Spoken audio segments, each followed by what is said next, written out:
Welcome back to the SimTech podcast, the show where we explore the latest innovations, technologies, and trends shaping the world of clinical simulation. I'm your host, Craig, and in this episode, we're diving into the world of audio-visual integration in simulation with a system that's transforming the way educators and technicians capture, review, analyse training scenarios.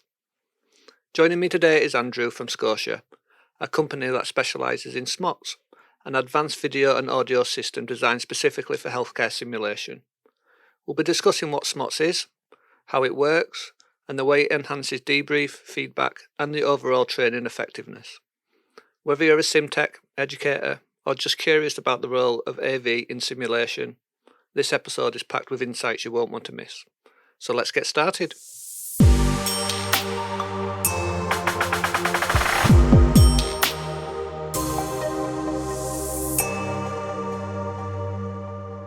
Hello and welcome to another podcast at the SimTech Podcast. Today we're going to be jumping in to get to know our supplier community, and today we're going over to Scotia, and I've invited Andrew to come and tell us all about it. Andrew, would you like to introduce yourself? Yeah, hi Craig. Good morning. My name's Andrew Middleton. I'm a director at Scotia UK, and we're the manufacturers and developers of SMOTS, which a lot of you listeners hopefully have heard of. That's the Scotia Medical Observation and Training System.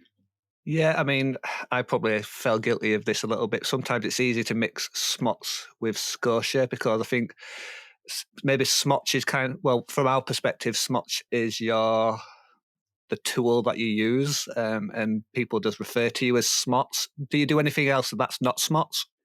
Well, historically, I mean, the company Scotia UK has been running since 1963. So it's been through a number of guises. And when I started some 20 plus years ago, we were actually an audiovisual supplier, so supplying traditional audiovisual equipment.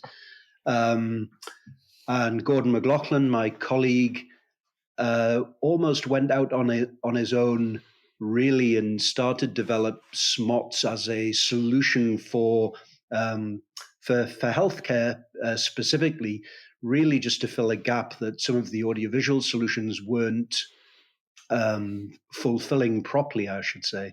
So the company has eventually become completely synonymous with the word SMOTS. So yes, most people know us as SMOTS, and if you mention Scotia, it gets them confused. So SMOTS is still a product name, Scotia is still the company name, but yes, we're happy to be known by the term SMOTS, or be known as the SMOTS men. Yeah. So when I hear Scotia, I think kind of like a Slavic name. Is that the case? No, we're Edinburgh based. So Scotia is that's where that comes from. So we were and still have an HQ in Castle Terrace, overlooking Edinburgh Castle, just round the corner from where the conference centre was, where the last ASPE was. So I know a lot of ASPE members and conference delegates came around and had a look. Yeah, we had a little tour, didn't we? Have a little peek. That's right. So yeah, so we're Scottish, and we still have an engineering base up there, still have head office up there, but now supply SMOTS all over the world from that base, really. How was ASPE this year for you? I mean, it must have been highly convenient being just around the corner. It was highly convenient well, it was highly convenient for the guys that live up there, but I live in Northumberland, so just another day out in the car for me. But it was a fantastic conference. It always is. It's well attended by people that we know, people that know of us and want to learn a bit more. So generally, just a fantastic place to catch up with lots of people. You may or may not know, but we sponsored the attendance of a number of SimTechs for the second year in a row, and it was good to meet a lot of those guys. Say hello. Some are SMOTS users, some are not SMOTS users, but just to say hello and I think on behalf of all the techs, I think I owe you a massive thanks for that, because nobody else would really do anything like that. How did that idea kind of come around? This was the second year we did it. The first year we did it was celebrating 60 years of Scotia UK. So we decided as as a gesture, because we were dealing with Simtex almost on a daily basis, either from a sales perspective or a training perspective, or our engineering team, obviously from a very much a hands-on perspective.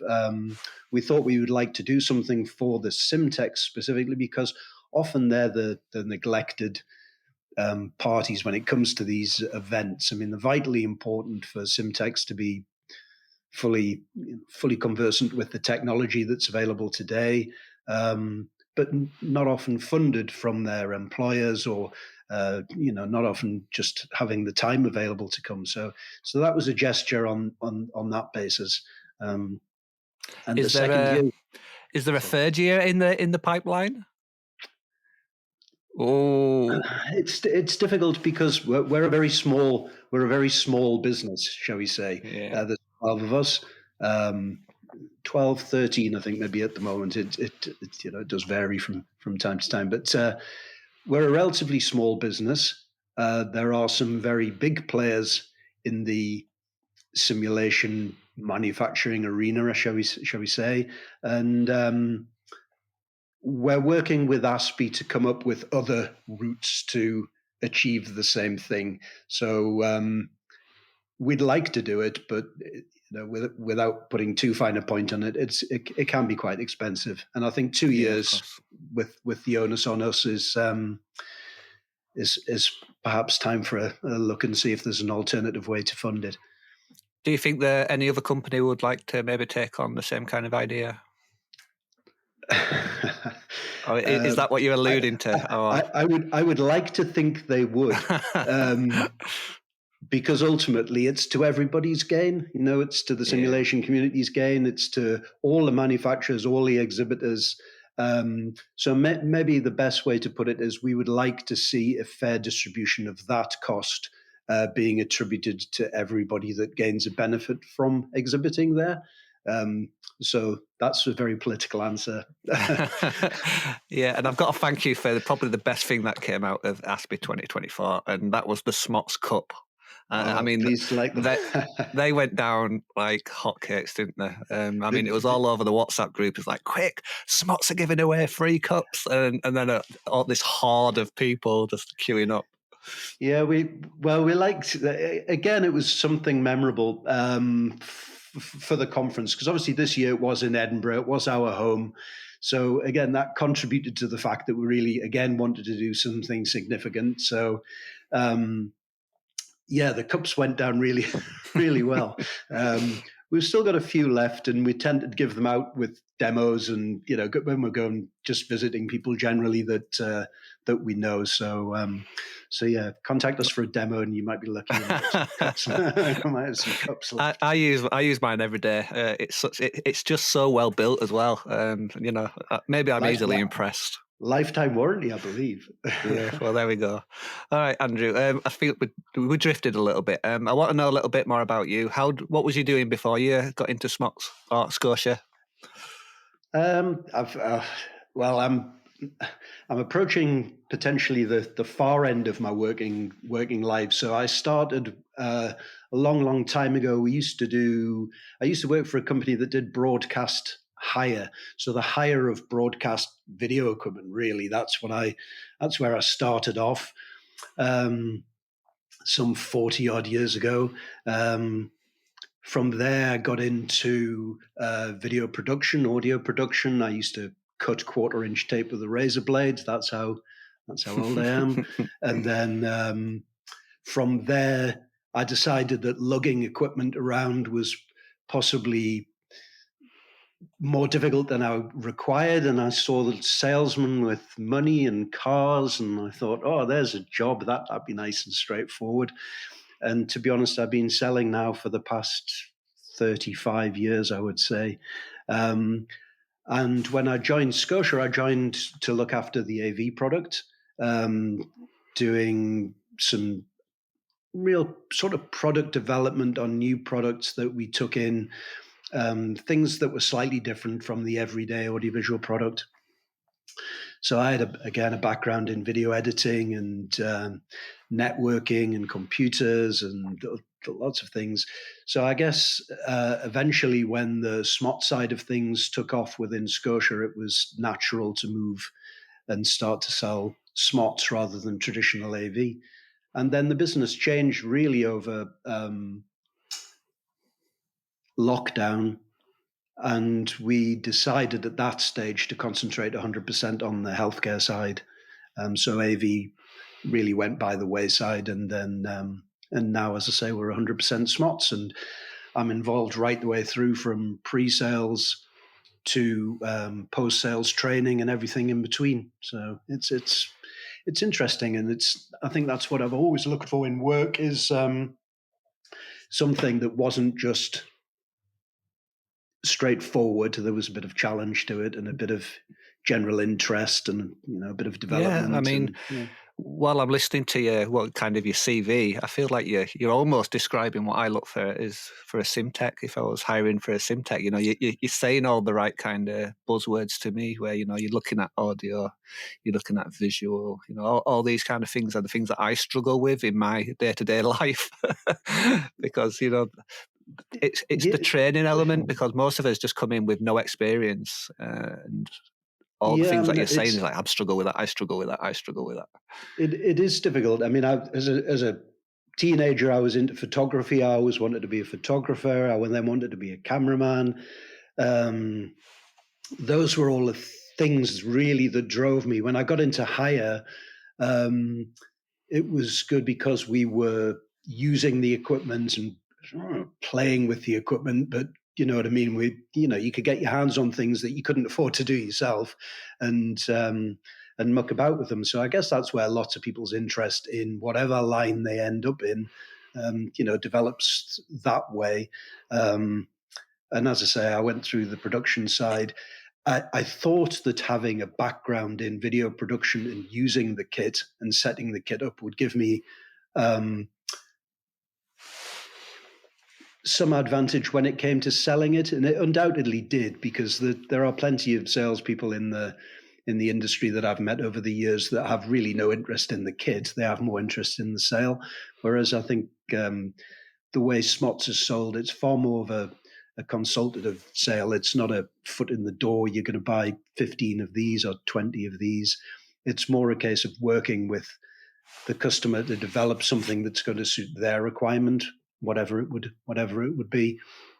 And really, that's how we've always worked. We work very closely with the customer from the early stages to work out what it's going to need to fulfill their requirements.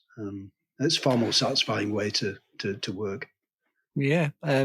So if you was going to describe, because maybe we haven't described what it is, maybe some people are not familiar with what SMOTS actually is. How would you describe it to someone that's never seen or used SMOTS?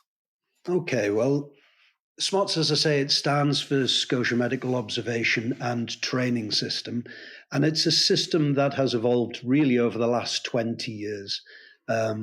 It's network-based, so the equipment typically attaches to the customer's network. It's designed for live observation, so observing an exercise as it takes place live. We can record all of these cameras, and then the recordings are typically used for debrief. So it's hardware and software that we supply, fully installed onto the customer's network, and completely modular, completely scalable. The live observation is video, so high quality video, two-way audio, so we can listen and speak to the training area via the PCs.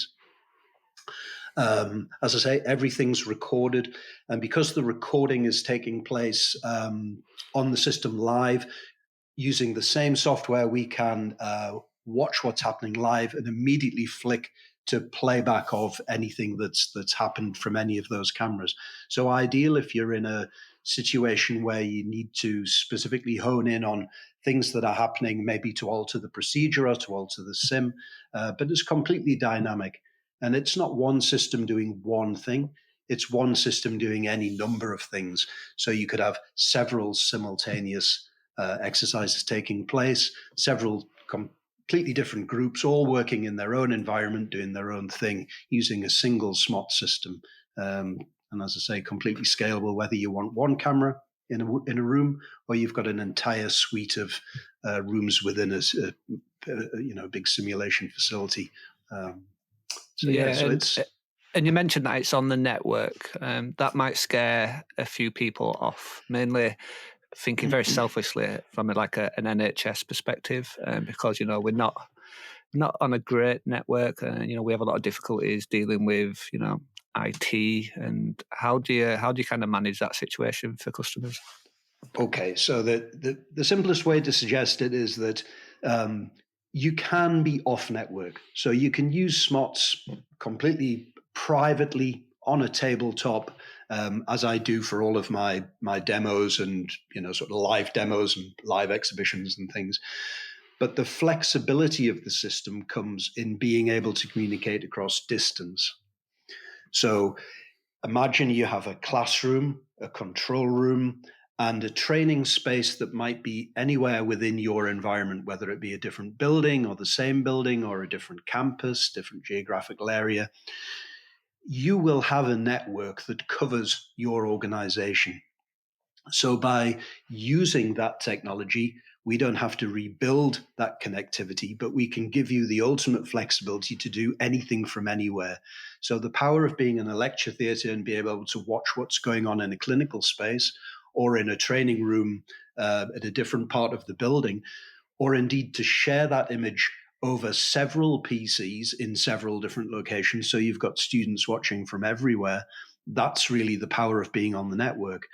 So we do several things. We work with IT from the very inception of the plan, or at least we request that.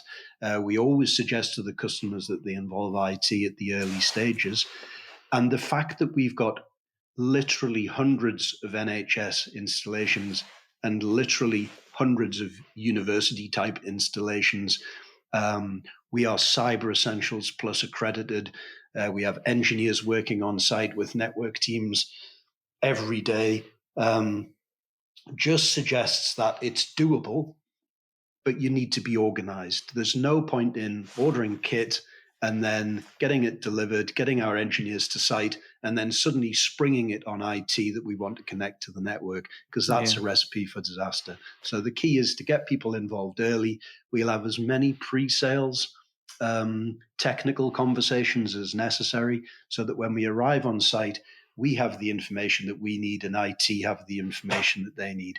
And at that point there, our guys, installers who are, fantastic, hopefully be able to breeze in, plug into the network, plug into mains power, and you'll have a system live within however long it takes them to physically get the cameras installed.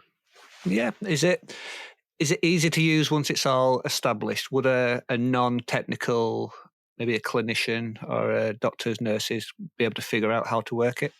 Absolutely. I mean, the smaller proportion of places have permanent SimTechs, but the larger proportion of places are typically staffed by what I would term non-technical people. They're technical perhaps in their own field, but not necessarily as traditional AV techs or IT literate people. Some people are, pretty IT savvy and pick it up very, very quickly. Other people are completely IT averse, and we have certain tools in place that make their job easier. But by and large, we find that pretty much everybody can get the hang of SMOTS to one extent or another almost instantly. If they don't, we offer ongoing free training. We do free training at the point of installation. We've got a UK help desk, and you can phone up or email at any point. We can provide remote assistance. But in general terms, the system's very easy to use. And whether you're using one camera or 100 cameras, the software and the features are exactly the same. So it's not like you're learning several different software packages because you've got a light version of the system or a heavy version of the system. Literally, you can drag your camera over in one mouse click, operate the camera, listen and speak. It's being recorded automatically. You can add tags, and the tag will bring you back in terms of playback to exactly that same spot. So there's lots of different ways to do things, some simplified functions to make things easy for people. And yes, we find, it's not generally a trouble for people to learn it. Yeah, I've got to say I found that myself because I had no training when I arrived at my centre who have SMOTS, and I found it quite intuitive to use. Yeah. I mean, going into maybe the the administrator part of it, where you've got all the settings and stuff, maybe that wasn't quite as easy to use because you felt like you was playing with all the settings and you feel like you could easily break it at this point. But I think as a user, it was quite intuitive. Yeah, I mean, we can set up passwords and password permissions, and there's different levels of control that you can give people. So typically speaking, you probably wouldn't want every user to have access to administrator settings and what have you. So we can disable the settings function altogether and give people literally just the live and playback function. And in most cases, that's what people will use on a daily basis. So yes, I mean, all the systems can be configured really to however your working environment is set up, really. So in terms of permissions and things like that, Yeah. we'll often work with an administrator to give only the permissions that are necessary to the relevant people. Yeah, and you also do you do like a mobile version of SMOTS as well that maybe people could use for in situ? Yeah, absolutely. The SMOTS hardware, as I say, is the camera side of things. We offer fixed cameras. So all the cameras now are 4K resolution. So we offer a full pan, tilt, and zoom 4K cameras, which will be wall or ceiling mounted. That exact same camera also fitted to a mobile trolley. So that mobile trolley, as I say, works in exactly the same way as a fixed camera, but has the advantage of being able to be wheeled into any area with power, with network, and then just works in exactly the same way. So if you're viewing a fixed and a mobile camera, you won't see any difference. They're exactly the same features, exactly the same 4K quality. With the more recent changes with things like AI coming in, Andrew, and maybe virtual reality, does SMOTS have anything in the pipeline for maybe a bit of a bit of a virtual reality SMOTS is what I've got in my head, or something powered by AI? There's not, to be brutally honest, no, there's nothing in the pipeline around that side of things. I mean, we're finding that we are being asked to integrate SMOTS into various immersive environments and what have you. But I think our strengths are very firmly in the video and audio side of things, and the delivering of SMOTS into different environments, whether they be built environments or whether they be mobile environments. They could be clinical, they can be training. So we have a range of cameras for those purposes. AI is a bit of a funny one. I mean, we've been involved in some projects where we have, along with the ability to capture images through cameras, we also interface with computers and medical imaging and things like that. So we're finding that the use of video in that training is one avenue of the training, and the AI might potentially be another route. So I think that they're complementary rather than exclusive, if you like. But I guess for the time being, I mentioned before, we're a relatively small company, so we have our development strand, and it's limited to the bandwidth that we have within the company, I guess. So things like Session Manager and things that we do, a piece of software, management software, designed to make the use of the system more functional, rather than taking it down a different avenue altogether with AI. Yeah, one of my favourite functions about what SMOTS can do is the ability to be able to put things like the observations into the debrief room. And how does that happen? So we supply a separate standalone network encoder. It's a small box. It essentially adds a SMOTS device to your to your system. So you can have cameras, and then you can have these additional SMOTS encoders. And then that SMOTS encoder allows you to connect any third-party device to it. So if an image would appear on a screen, let's say, so in a clinical environment, if you've got a scope or a scope guide, or you've got the output of a medical imaging, say like an X-ray or an ultrasound, anything that you could normally view on a screen, we take a cable from that device, so whether it be an HDMI or an SDI cable, plug that into our encoder, and you immediately have a replication of that image on in a viewing pane within SMOTS. So I could have a number of cameras, and indeed on the mobile trolley, we fit the encoder inside, and it's typical for us to take that mobile trolley, take it into theatre. It has a 4K camera on the top, which is going to capture the live activity, and then it can have 1, 2, or 3 additional encoders inside to capture the medical imaging. So we could have a scope, we could have the patient monitor, the vital signs, we could have ultrasound, all coming through from a single footprint of a 600 by 600 SMOTS mobile.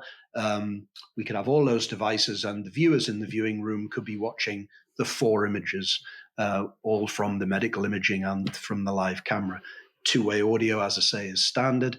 So we've got a fully mobile, pretty well-spec'd solution just in the mobile trolley. We can fix that as well, but yeah, so it's really, really flexible. That's why I guess we're so popular in cath labs, in endoscopy suites, in general surgery, but also in sim, where you're maybe just wanting to record something, I guess, as simple as dispensing. So you've got the notes that the student is filling in, the dispensing notes, or the comments, or the patient letter, even something like that, and then maybe just the live action as well. So yeah, so for instance, we could maybe use, because there's apps out there that use like electronic patient records now. Exactly. We could just load that up in a laptop and then plug it in, and that would display in the debrief room for everyone to see when they're scrolling through the patient records. Absolutely. And because all of these devices are on the network and synced to your network clock, all of these devices are perfectly in sync. So when you see the live action of a student doing something, then that live action is replicated in the patient note taking that comes from the computer screen as well. So in terms of live and playback, all of that information is stored. And that's, as I say, we're used for recording exams quite frequently. So these things are important when it comes to sort of retaining and reviewing this information for whatever reason. Is that kind of thing available for, say, the mobile part of SMOTS? So if I wanted to use that in situ, or does it get a little bit more complicated?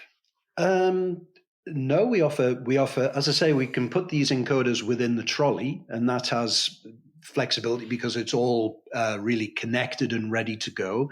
And again, I do all my demos with a SMOTS mobile with multiple inputs. So any demo I do, I bowl up with a car full of equipment and show people it all working. So that's quite interesting. But in situ, we do kits that come in a bag, in a rucksack, which are off network, but you build yourself a little network. So you've got wireless cameras and the encoder. So anything you want to do with SMOTS, you can do it in a single room, or in multiple rooms, or in a large sort of enterprise across an entire sim center or hospital. Completely flexible. Just a bit clear on that. So if I was doing an in situ with this mobile, I could stream a camera. Would the camera be connected to the laptop, or did you say it would be Bluetooth or wireless internet? How would that work? So the SMOTS mobile, the one on wheels, the SMOTS mobile with the electronic rise and fall, that will typically plug into your network. And if it did that, it would work in exactly the same way as any fixed SMOTS you had within the building. So I would probably just have to let IT know that, because I'm doing it in situ, I need them to authorize that port that it plugs into to let them on the network. Yes. So if you imagine that you've got a VLAN or a network that already exists that your SMOTS hardware is working on, if you go outside of that space, and that's purely within the control of IT. But if you go out of that space to, let's say, theatre or a ward, and you want to plug in, all you need to do is to know that there's a port available in that space and that it is part of your typical SMOTS network, in which case it plugs in and it just works in exactly the same way. If you use an in situ kit, which is what we term our mobile kit in a bag, that's usually not on the network. And the idea is because it's a rucksack-sized kit with 3 wireless cameras in, the encoder for the patient monitor, and it all fits in a rucksack with a laptop, all dedicated. And the idea is you'll chuck that in the back of the car when you're going off-site to do something outside of your normal environment. That doesn't touch anybody's network. It's completely private and all self-contained. Does it have its own router? It does, has its own wireless router, so the cameras connect wirelessly with the laptop. The vital signs box is plugged into that router so that everything is connected. And again, you can probably set that system up in about 10 minutes. It's power the PC up, everything comes on. It's exactly the same software as we use for every other SMOTS install. So in terms of getting to know how it works, like I say, if you've used SMOTS there, you've used SMOTS anywhere, so it's not a problem. And you said the cameras are even 4K as well? The current wireless cameras are 1080, but to be honest, you wouldn't notice. The wireless ones particularly. But everything else is 4K. Yeah, okay, brilliant. Hardest question of them all, how much does it cost? Aha. Well, it's we do systems. So the in situ system's about £11,000. Fixed cameras are around about £6 and a bit, something like that, £6 and a bit £1,000 per channel. But the idea of it is it's completely modular. So you can build a system, but then you can add to it as the years go by. We find, because we've been selling it for 20 years, because a lot of our customers have been with us over that period of time and have upgraded between standard definition, where we started, moved on to high definition as we went through the high definition phase, and have now started to upgrade up to 4K. All of this can be done in a modular fashion. So our software is backwards compatible with all the oldest kit. And we still have customers who are using standard def because there's no need to throw it out because it's doing a job. And I mean, we're mindful of budgets and things like that. The fact we've been selling it for 20 years, the fact that people come back to us, it's cost effective. So we'll price up every individual job. It'll be completely transparent what the pricing is. The pricing always includes a 3-year warranty. It includes installation. It includes unlimited technical support, software updates. So there's nothing else to pay. And at the end of that 3 years, you're free to carry on using it. There's no ongoing subscriptions. There's no mandatory costs that you have to pay. So really, we know it's cost effective. We know it's a good, it's a good model. Yes, it's a significant amount of money, but then, everything is. But if you can get 10 or 20 years use out of it, there's not a lot of things these days where you can say anywhere near that. And that's the problem that I'm having at the moment, Andrew, is that I've had it for 10 years and it's still working really well. So I can't convince them to upgrade because there's no real reason. I see it as a little bit grainy on the camera, but they don't notice it. And I'm like, look, the definition's not high enough. And they're like, oh, it looks fine to me. It's a fact. I mean, we do have customers who, and we see them regularly. I mean, we keep in touch with most of our customers. There's a lot of them, but we try and keep in touch with them. And what we're looking for is other ways of using the kit. So maybe you've got the system within a simulation environment, but a clinician comes in and sees it and thinks, actually, I'd like to record something different. So out with the sim center, I want to go in, I want to record some clinical procedures. I want to do X, Y, and Z that's different. So people add to the system. And like I say, things like the mobile can be easily added. And you can add a 4K mobile. We're working a lot within ophthalmology. Because what we can capture is the image that the surgeon sees through his through his devices, that you can capture that and share it with the students, rather than the students all standing around the patient while they're being operated on. Because a lot of these things are now 4K, a lot of the microscopes are 4K, a lot of the new scopes for endoscopy are 4K, then the ability to add SMOTS to the system and use that higher resolution, but not have to move away from a platform, like you say, that you've already invested in, albeit 10 years ago, is a massive advantage. So, yeah, I think it's a good thing and a bad thing. And it certainly is good for our reputation, in that, a lot of customers say, well, yes, the kit's going to be good value. There are other people that play in this market. They haven't been around for 20 years. Their product is, not being developed with that thought in mind. And yes, it might do something today, but if they're not there in a couple of years' time, then your investment's gone down the pan. So, like I say, and I think the SMOTS kind of provide the baseline for comparison for all the other systems that I've heard out there, Andrew. I mean, is it as good as SMOTS is what I hear quite often. Mainly because, like you say, as your reputation precedes you, all the work that you have been doing with the techs and your work up at ASPE, it does make a difference. Yeah, I do think. I mean, I do think we've got a good reputation, and I think it's hard earned and easily lost. So we do maintain, if we've got a problem, and let's face it, from time to time, all systems, all things that work on a network will have a problem.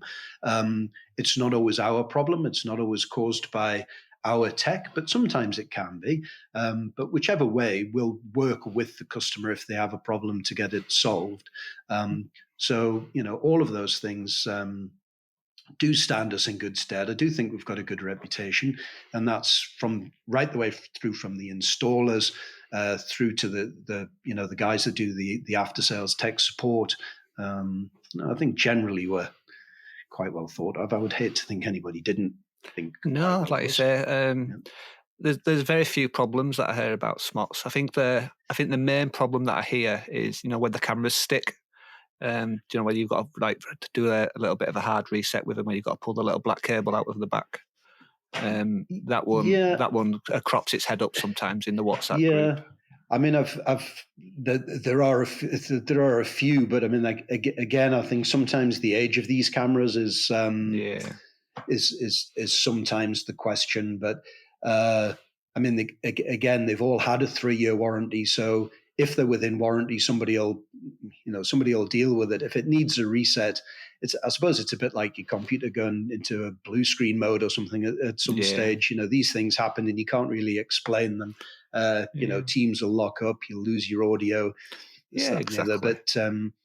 But as far as a fix, it's quite an easy fix for most of the time. But what it shows you is that there's actually people out. You've got techs working for you, Andrew. You probably don't know that, but you've got these sim techs that are like, I can deal with that. So they don't even go to you guys. They come to us first. Yeah, well, we've got. I mean, it's good, but again, if you have a community, and I know there's various sort of sim tech groups around on, on different platforms, and they all speak. As long as they know that, any problem that arises, they can contact us with, and we'll certainly help. But if it's exactly. I mean, my warranty ended like 7 years ago, and you're still very helpful for me. It's me again. And you do know, Craig, that if you buy anything new, then your site warranty is basically not your hardware warranty, but your support warranty is extended for another 3 years. So without any additional charge. So Andrew, you're giving it to me for free. You still help me, so I don't need to do that. Yeah, but when you do need something, you can come and buy it, and then you'll have it for 3 years, and you won't need to feel obliged to come and ask me. You mean I won't feel guilty when I'm asking you? You won't feel guilty. But you know us, we don't put a guilt trip on anybody. We're just too nice. That's where we win. Yeah, and you're right, Andrew. I mean, you did allude, Andrew, that you're coming to maybe the end of your tenure working. What's next for you? Are you going to settle down? Are you going to? Are you retiring now? I'm sadly nearer the end than the beginning, but I haven't decided. I'm not going to end it yet. No. Well, some people might be happy, some people might not be, but no, I enjoy what I do. I suppose there's the element of being not tied to a desk and still being able to play with new bits of kit and still being able to try out new bits of software and things like that is I suppose just an extension of what I was like 40 years ago. There's perhaps more computers involved than there was at that stage, but I mean, does that not, is that still all right with you traveling around the country doing all these demos? Or are you like, oh, I've got to do that again. I've got to get out of my bed and drive? No, I do actually quite enjoy it. And you don't realize to what extent you enjoy it until you can't do it. So lockdown was a bit of a shock to the system. Sitting at the desk for essentially 18 months, doing demos entirely remotely was a bit. I mean, it worked, and I suppose it showed off the strength of the business. But to me, it's not ideal. I do like to meet people. I'm not always perhaps the most sociable in a social environment, but I do like to meet people from work and show them the cameras. And SMOTS is a fantastic product to demo. And I think it's because it's a fantastic product to demo that people like it as a product to use. It does the job. I mean, you mentioned COVID there, Andrew. Did that increase sales almost? Because I feel like maybe that people were trying to work more remote, and maybe a camera audio service would help. It stopped everything in its tracks for a couple of months. I would say when the first lockdown happened early in the year, we actually on the day that lockdown was announced, received an order from the MOD for a very large consignment. I think it was 32 of the SMOTS mobiles, which caused a bit of a panic because at the time everything was being closed down forcibly, and we needed flight cases built for these things, and that was all to do with training. And we managed to get those delivered within about 4 weeks, because we only had to concentrate on that job at the time. It was the only one we could really work on.